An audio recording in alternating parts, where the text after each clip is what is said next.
everyone. In this video, we will start the new chapter. The name of the chapter is Work, Energy and Power. In the previous chapters, we have learned about the way of describing the motion of an object, the cause of motion and gravitation.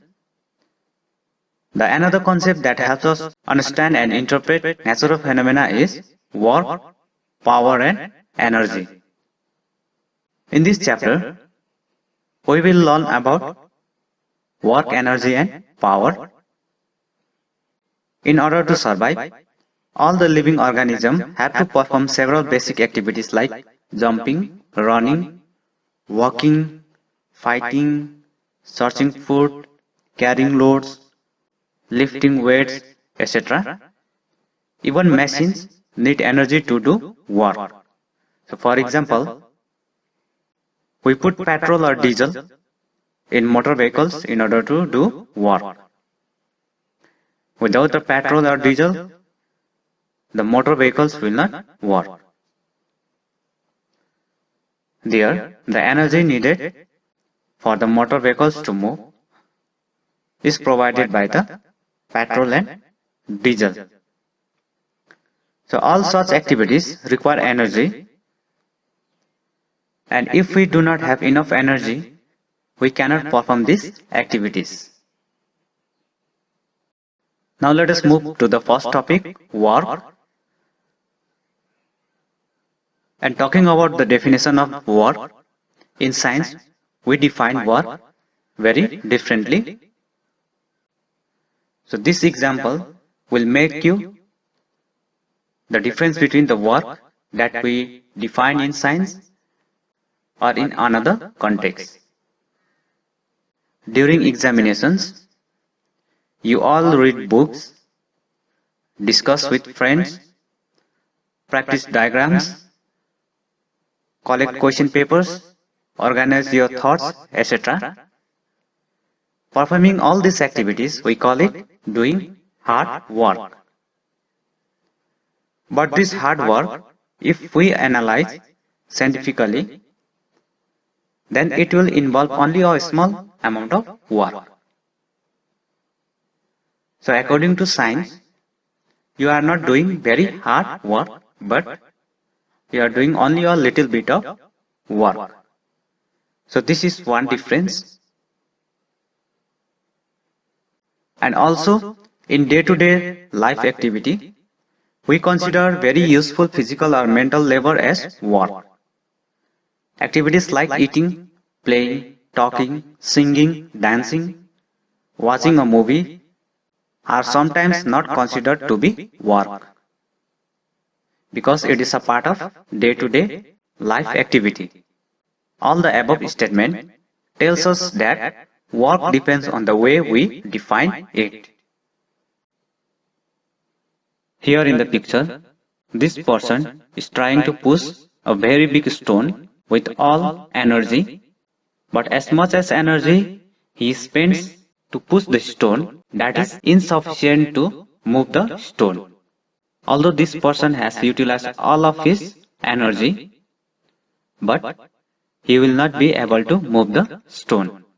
Then here, if the stone does not move, the work will not be done. So here, work done is 0. Here we consider another example.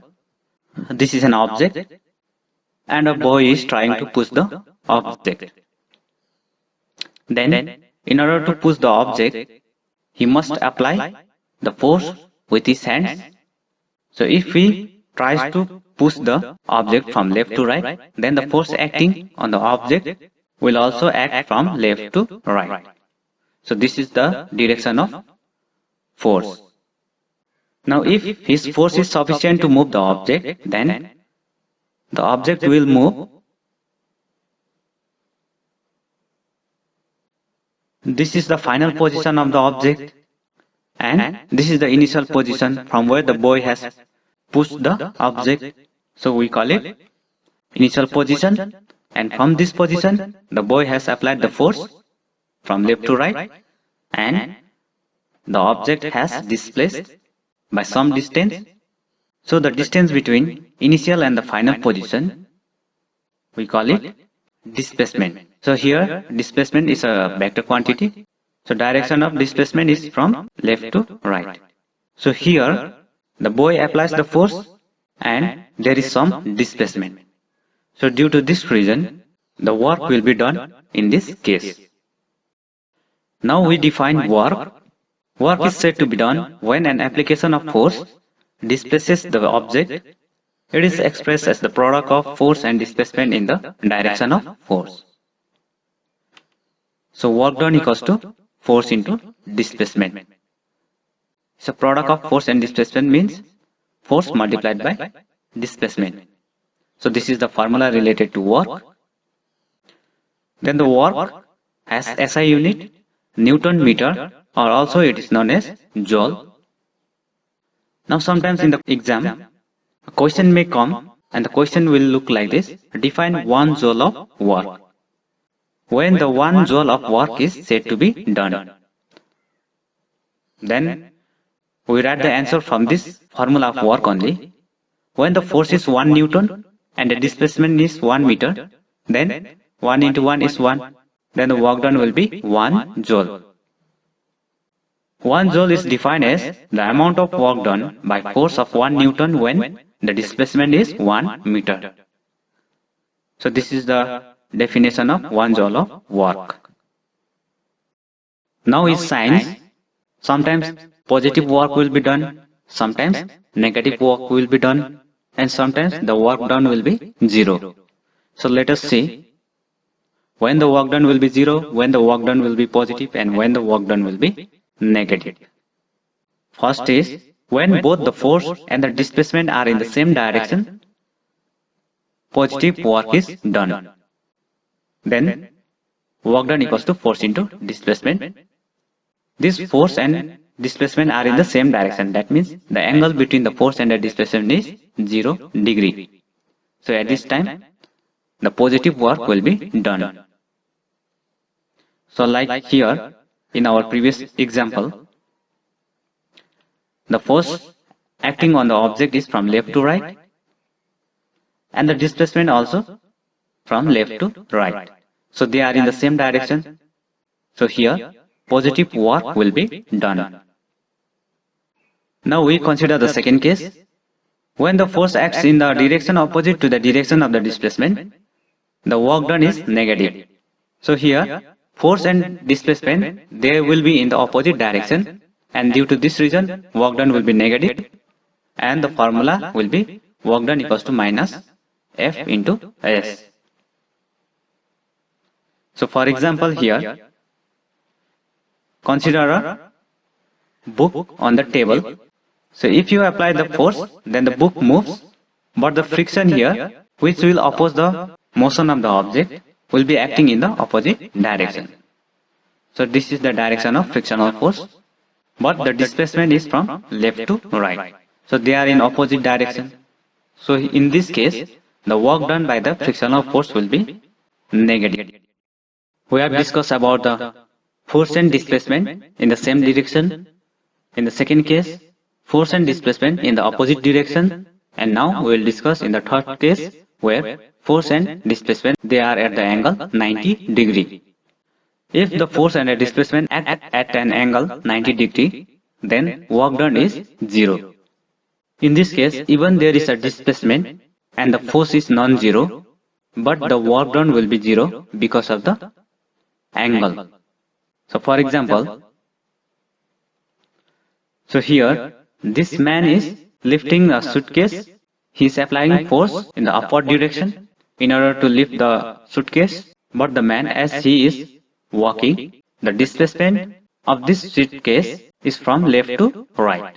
So this is the direction of displacement and this is the direction of force. So the angle between the force and the displacement is 90 degree, and due to this reason the work done will be 0. Now the fourth case, if the force and the displacement are inclined at an angle less than 180 degree, then the work done is given by W equals to force into displacement into cos theta. So here, this theta is the angle between force and the displacement. It is valid for 0 degree also, 90 degree also, 180 degree also, or any angle between 0 and 180 degree also. So for example, here the displacement is in this direction and the force she is applying is in this direction. So it is neither 90 degree nor 0 degree nor 180 degree. So it is making an angle theta. So in this case, the formula will be work done equals to force into displacement into cos theta.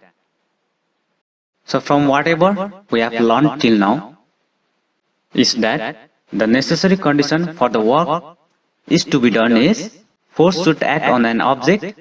This is number one. And number two is object must be displaced. So these are the two conditions need to be satisfied for the work to be done.